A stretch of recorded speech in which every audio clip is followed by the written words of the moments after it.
Namaste to all. On behalf of Minister of Education, I welcome this wonderful program. But today I am so happy that I have seen the guys who created the calculator. While I'm in college, in diploma and engineering, we used to use this scientific calculator. I'm so happy that, I met them today because I never know that who created it. But, I'm so thankful to Casio for creating such a wonderful AI mission in 19th century. So it's such a wonderful small kit. I'm sure you all have used it. I'm so happy, and they have given one calculator to me. So I'm going to do some experiment to see what all advanced features they have. And I realized they have a scanner in it, where you can simply take a photograph, and it will basically translate that using advanced OCRing system. So what a wonderful days we are traveling to. But one thing I understood and realized is that in our educational system, every student learning patterns are different. And every student, the way they adopt the educational content is different. So what it means is, if you give a content only in textual format, it may not make sense to some of the students. You need to provide a content in various formats, like in textual format, in a pictorial format, in a research-oriented format, maybe sometimes in a video formats. And as you all see that the attention span of user is also getting reduced. So as of today, there is a 7 seconds is the attention span. So you can imagine, how quick bite learning is happening nowadays. That's the reason YouTube and all other areas, they are coming up with short videos. I think, the educational system is also needs to be changed because the end user attention span is reducing. I think, are we creating systems, which can help all this? So last time also in Chandigarh, I attended one of the ObserveNow event. So one of the student asked me, sir, is there any way, I can get AR, VR glasses for free of cost? I think, why don't we come up with some kind of a subscription model where we will provide these advanced gadgets for free of cost. Maybe on a subscription model, the institute will buy it, and the content is what, they need to consume, right? So I think, we are in a digital transformation, and at the same time, I request all of you to have the content in multilingual, because in our diverse country, 85% students as well as the citizens of this country speak non-English. I think it is very important at least to have a content in 12 Indian languages, which covers 80 to 85% of Indian population, because it basically reduces the unemployment of our country. Because most of the time I see that if you take an example of UP or Bihar students, right, they are extraordinarily brilliant. Just because of the language barrier, they are lagging. I think, why don't we remove this language barrier by giving the content in various vernacular Indian languages. But at the same time, recently we translated some of the books in various Indian languages. But one of the painter come to me and said, sir, you have given me the book, but while painting, I can't hold the book to read. So see the way, the customer is thinking, right? I think in this digital world, then what we did, the solution, we started creating the audio books. So is there any way, we can start providing audiobooks to our students? I think, and AR, VR, because seeing is believing. See, the digital twinning technologies is taking us to completely at the next level. I think it is very important to have a digital twins of a physical devices. Example, see what we did recently, there's one physical aeroplane engine is getting constructed. It's a world's #1, super fast aeroplane is what they are constructing. So we have taken a digital twin of it and gave it to some of the students in our country. They rewired the programming and submitted back to the scientists working in Germany. I think, can we create such kind of advanced digital twinning, and it won't cost you much, because the technologies anyways is there, and technology as of now is affordable for everyone. I think the matter of the fact is there any way the educational system can provide such kind of provisions and give the best of the best, so that the student will give the best of the best back to the society. At the same time, I think along with that, I see another biggest problem in our the problem, or there is a gap. What I see is that we are basically driving them only on the industrial need side. I think we need to drive them along with the industrial need. We need to drive them from a society centric, because most of the human after Corona, I think I'm sure you all agree that most of us become emotional less. If you observe, right, after Corona, I think due to some X reason, I don't know what is that reason. Is it because of that vaccination or I don't know. But because people became more emotional less and people started coming together.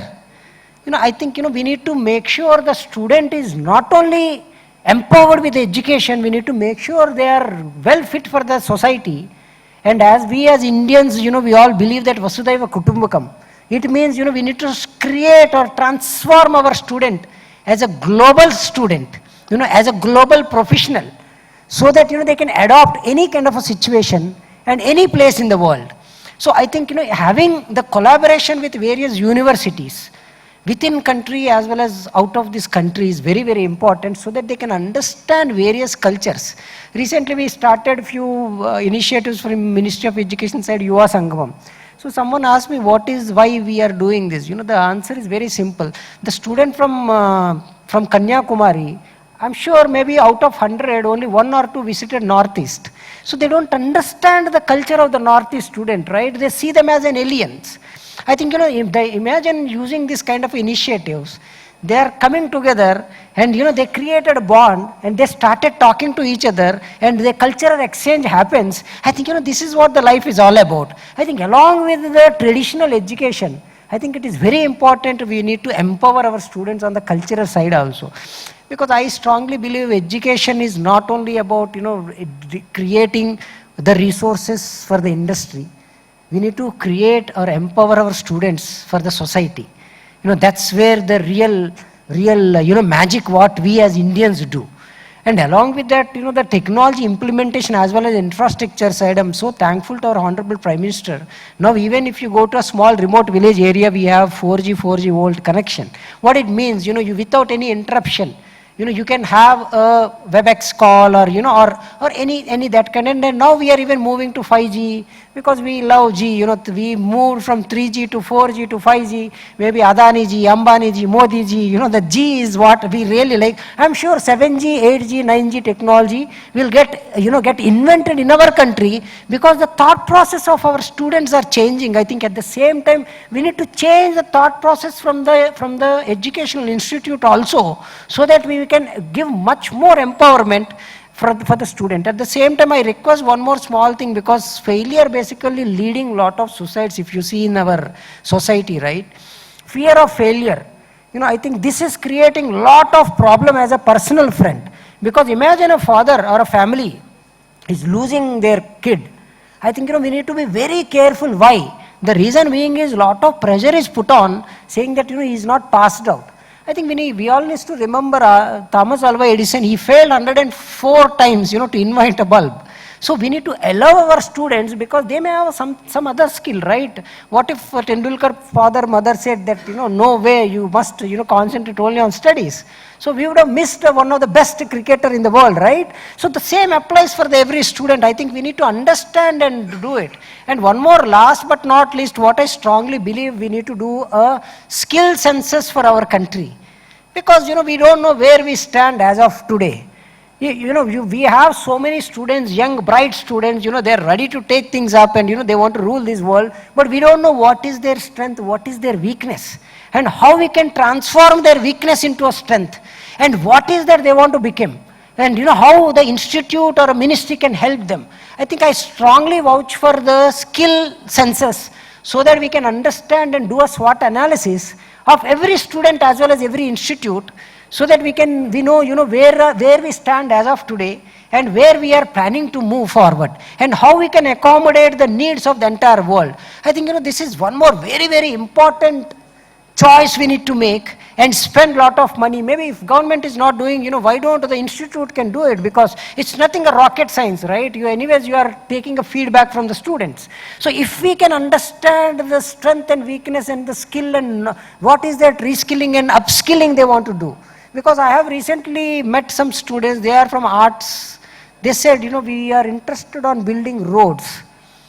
So imagine, if we capture that information and started giving value addition service, education to that student. I think, we need to understand their interest areas and, and we need to plan their career path, right? I think this is another area what I strongly believe that, we need to take it forward. At the same time as AR, VR is coming up, and along with that I see a blockchain is another very good technology which is going to rule the world, because every transaction we do either through UPI or through anything, so there the blockchain is the one area, which is getting utilized a lot on the financial and on the banking sector. I think we can utilize a similar technology towards our education system to basically give away the credentials, the publications, attending system. I think it will basically create a thread which can be captured, which can be analyzed, which can be diced and sliced using AI and BI and DI technologies. Because most of them are focusing on AI, but I strongly believe that business intelligence and data intelligence are going to rule the world than artificial intelligence. Because artificial intelligence is only a layer which you see, but without a data, the raw data, that is a business intelligence, which you need to transform your business data, raw data, into a meaningful information using a data intelligence. I think we need to make sure that, we need to give this kind of a education to the students, saying that the data is nothing but a new oil. So we need to teach them how to respect the data, how to transform that data into a meaningful information, so that they will take a better decisions. At the same time, another thing what I understood is, because we have started a lot of entrepreneurship initiatives, what we understood, most of the engineering students don't understand finance. There is no mistake of them, because in the school level we never taught them what is finance. Even most of our students don't know how to open a bank account, how to do a transaction, what is a balance sheet. I think along with this I strongly believe, even irrespective whether they are a technical student or a non-technical student, we must teach them the respecting the money and how the financial works, so that they can understand the checks and balances, so that they can understand how to utilize the money in a right way. I mean, when I say money, the financials which they are going to handle as a CEOs or CTOs or a vice president of a company. Because you can't have everyone working under someone, right? So we are planning to create so many entrepreneurs. It is very important for an entrepreneur to understand how business works. So you need to put a Bania mindset into their, into their brains. So along with the technology, imagine someone has a technical knowledge along with the financial knowledge, they are the best. If you see the Elon Musk, right, why he became so good? Because he is very good in technology, at the same time he is a bania. He knows how to do business. So you need to, negotiation power is what we need to teach it to them, the financial education what we need to teach, so that we will create a all-round, student as well as all-round professional for this world. I thank everyone for giving this opportunity. I'm here for some time because I'm going to MIT to attend another meeting. So I thank ObserveNow and all of you. So let's all work together as a team Bharat. We as a Minister of Education, we are open and we are ready to accept the new ideas. If anything you have in your mind, feel free to share it to us. And my name is Buddha Chandrasekhar. If you Google it, you will get it. I'm accessible, available anytime.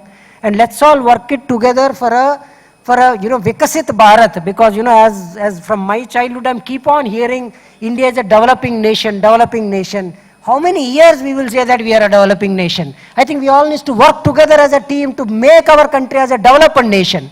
Sometimes we need to sacrifice a little, I think maybe we need to work more hours. I think let's all work together, put it so that our next generation will definitely take this and enjoy the fruits of what we have created now. I thank everyone for giving this opportunity. Bharat Mata ki jai, namaste to all.